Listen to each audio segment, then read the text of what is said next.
Arrêtons-nous à une des images les plus fortes de ces derniers jours. Elle est extrêmement forte, regardez, c'est la ville de Torres, qui est rarement, on a vu, on peut peut-être commencer par l'entendre, c'est le son d'origine de cette vidéo, la destruction intégrale de cette ville. La ville de Maurice Torres.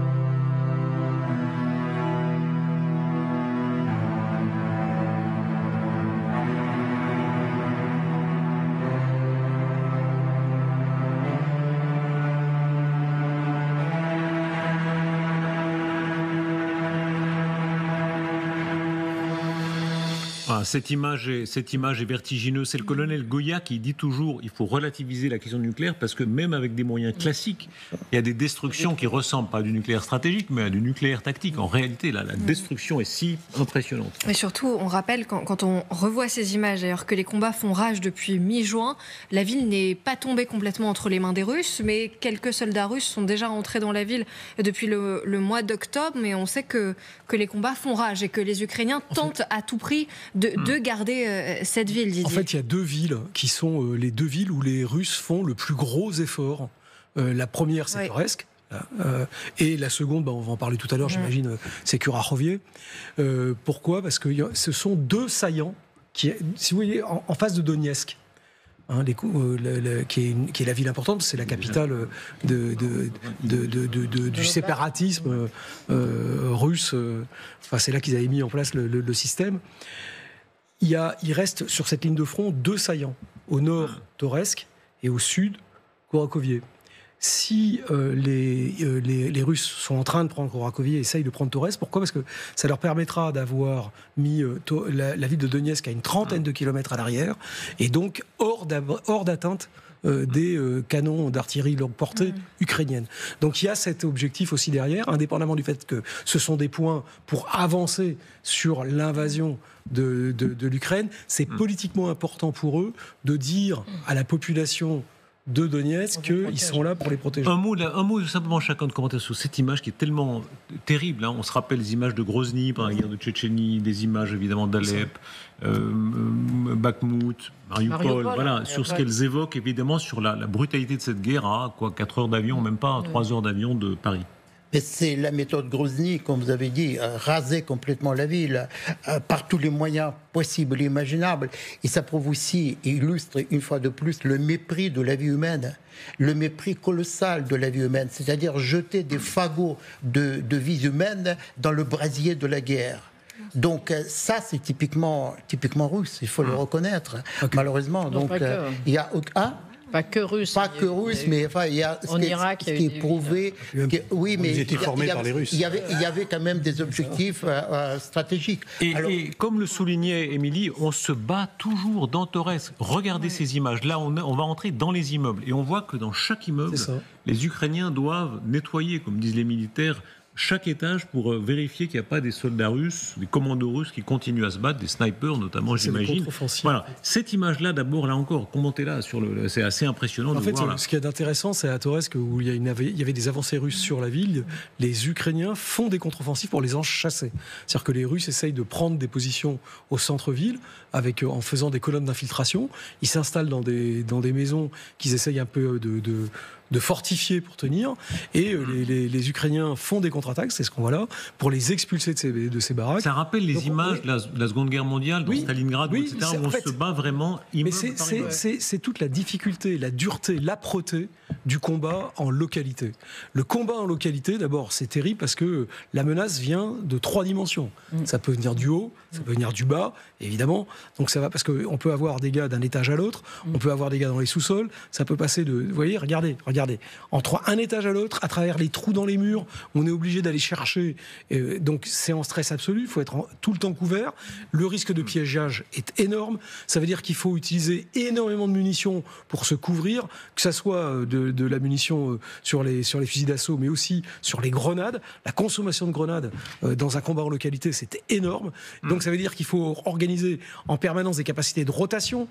La sortie des blessés est terrible. dans des distances extrêmement courtes de combat. C'est-à-dire que souvent, on est entre 70-30 mètres jusqu'au corps à corps. On l'a vu récemment avec ces combats au couteau. C'est abrasif, c'est épuisant, ce travail. Et en plus, psychologiquement, vous êtes dans un milieu que normalement vous connaissez comme un havre. C'est là où vous habitez la ville, c'est là où vous avez des relations sociales. Il y a toujours des gens qui y restent. Et regardez dans quoi vous êtes. C'est-à-dire votre habitat est devenu un piège. Chaque marche est un problème.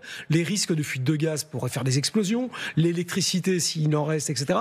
Enfin donc en fait, tout ce que vous connaissez et qui est quelque chose qui normalement est normal, rassurant comme environnement, devient un piège. Et vous avez raison de le rappeler parce qu'il y avait plus de 32 000 habitants avant la guerre dans cette ville. C'est difficile à croire et aujourd'hui il ne reste qu'une poignée, environ 1600 habitants. On est justement avec Cyril Amourski. Bonsoir Cyril, merci d'être avec nous. On le rappelle, vous êtes reporter indépendant franco-russe. Vous êtes allé à Toretsk, c'était au tout début de la guerre en Ukraine et vous avez vu cette ville peu à peu se vider.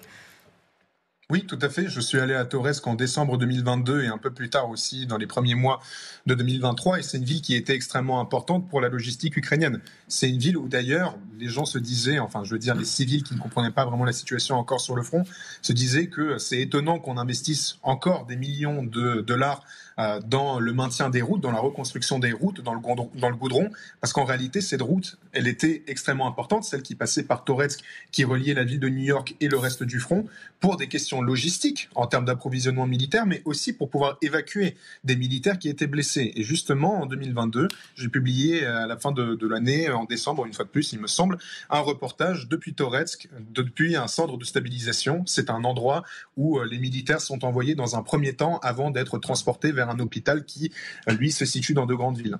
Écoutez cette séquence, puisqu'on a vu ces soldats qui nettoient, selon l'expression, les étages les uns après les autres. Il arrive qu'ils tombent sur des soldats russes, ou potentiels soldats russes, et il les force de se rendre. Allez, sortez. Sors. Où est l'autre? Tourne-toi, debout, tourne-toi. C'est ça. Où es-tu blessé? Tu vas vivre, tu as eu de la chance. Voilà, je précise toujours que ce ne sont pas nous qui mettons les musiques, c'est des musiques d'origine. Ce n'est pas la playlist de Darius, non, oui, on le précise. Je ne sais même pas ce que c'est comme musique d'ailleurs. Voilà, un mot là-dessus encore. Non mais c'est ça, en fait, honnêtement. Vous disiez à Cyril. Ouais. Non, je pensais, oui, moi aussi je pensais que la question était à Cyril, mais vous voyez bien, à quel point la distance du combat, on voit l'ennemi dans les yeux. Vous voyez bien que là, effraction short, entrée à la grenade dans la pièce, donc le gars a ramassé, il est sonné, parce que vous avez bien vu l'explosion de la grenade. Rafale dedans, ils rentrent, ils vont trouver le gars qui est en face est totalement sonné, mais vous pouvez pas prendre le risque parce que si l'air de rien, vous voyez bien qu'il faut aussi se dégager les portes, donc pour prendre de l'angle avant de rentrer, parce que sinon on risque de se prendre une rafale en rentrant dans la pièce. Donc en fait tout ça est quand même très technique, ce sont des gestes qu'il faut répéter. Là vous voyez aussi qu'ils travaillent avec de l'explosif, ils ont des petits pains d'explosifs. Donc vous voyez, en fait, on est vraiment, vous voyez bien que on dit à la fourchette, mais c'est comme quand il faut aller chercher. C'est comme si on se met dans la tête de ces soldats, Cyril Amourski, vous les avez vus de près, vous avez été presque leur compagnon, pas de compagnon d'armes, parce que vous êtes journaliste, mais enfin évidemment vous êtes aussi en soutien moral de ces personnes. Comment expliquer ce contraste? C'est-à-dire il y a ce courage extraordinaire de ces types qui se battent dans des conditions quand même effroyables, comme on vient de le voir. Et plus tard dans l'émission, on va parler des autres Ukrainiens, ceux qui fuient le combat, ceux qui ont déserté la brigade Anne de Kiev en grand nombre, qui est une affaire très pénible que les Ukrainiens d'ailleurs reconnaissent aujourd'hui. Comment expliquer ces deux Ukraines qui coexistent ? Mais parce que il faut regarder, par exemple, quand on parle de la 155e, vous allez en parler plus tard, plus en détail, mais il faut comprendre pourquoi les soldats ont déserté. Et malheureusement, il y a une grande responsabilité de l'État dans cette situation. Si, une fois de plus, on parle de la 155e.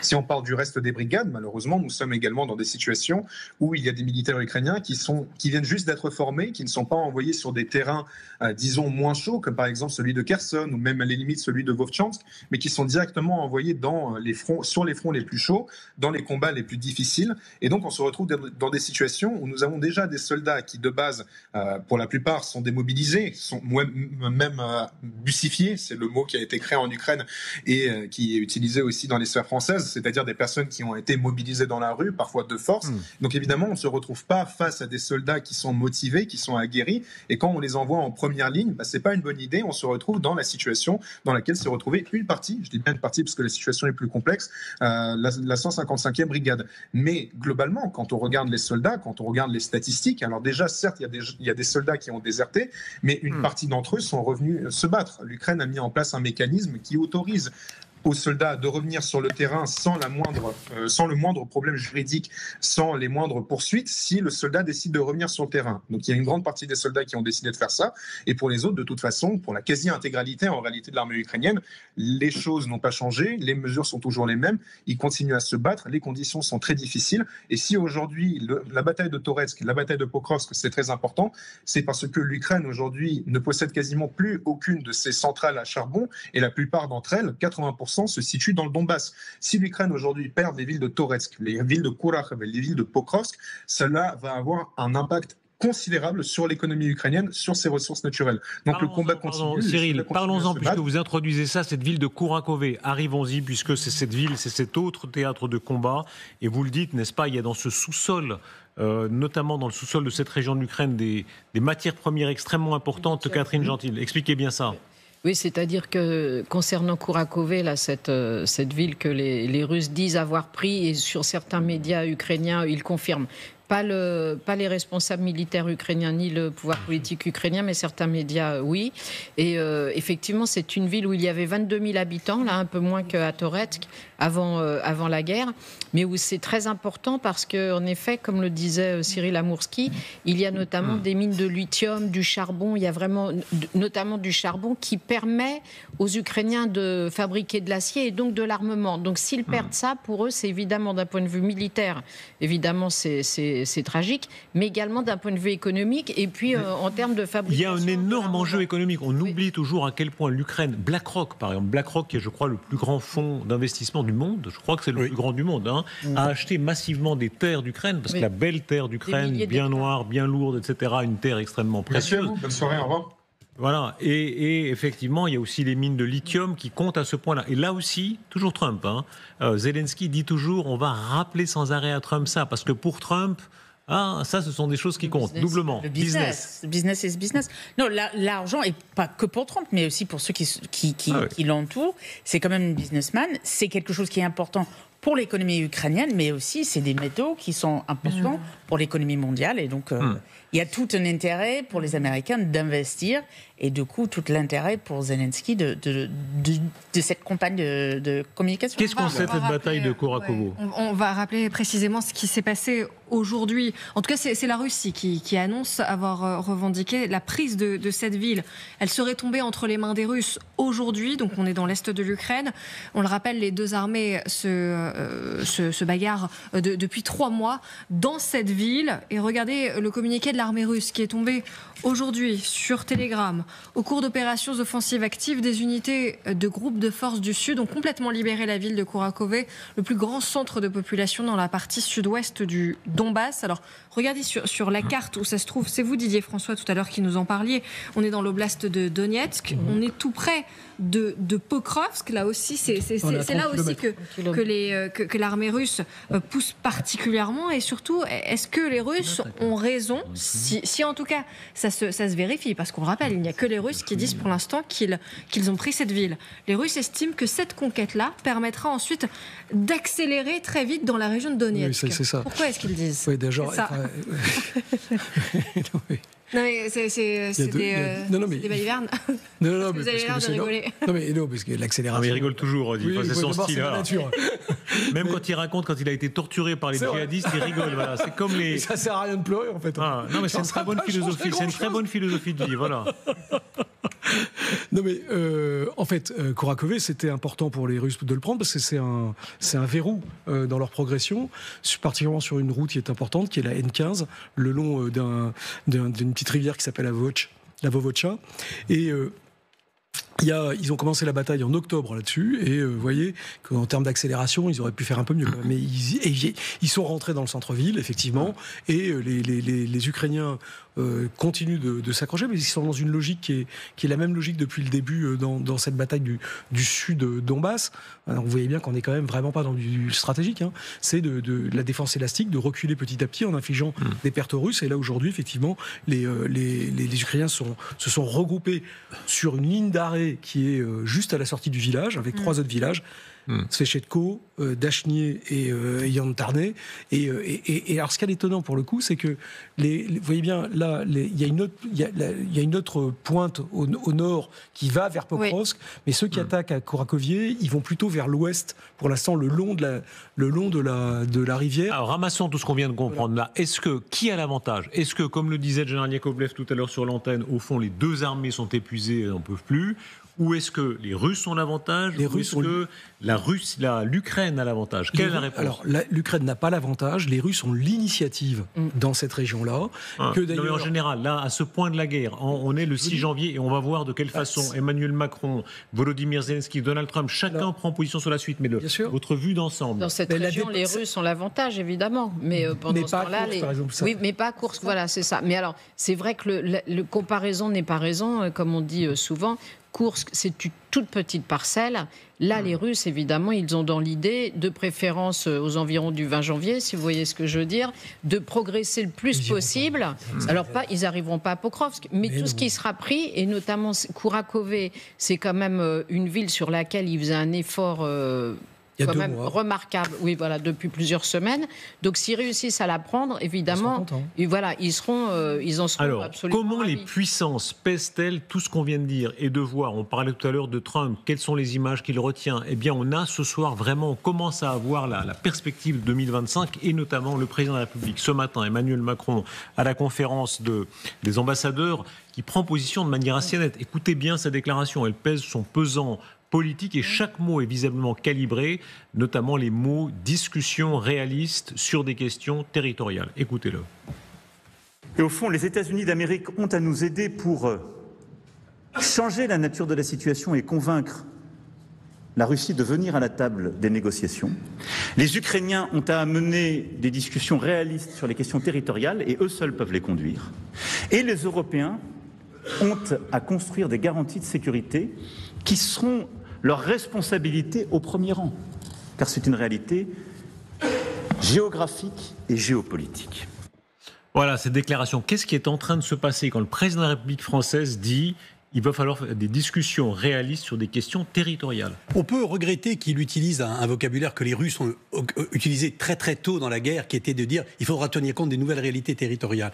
J'aurais aimé qu'il essaye de contourner un peu cette formule. Il ne l'a pas fait. Ça vous a rappelé les termes de Vladimir Poutine. Des Russes. Et puis il n'a absolument pas fait, fait aucune demande sur un retrait russe des territoires qu'ils occupent. Donc effectivement, c'est un changement de pied, et un changement de pied assez curieux qui ne reflète pas la grandeur de la position française telle qu'on pouvait l'espérer.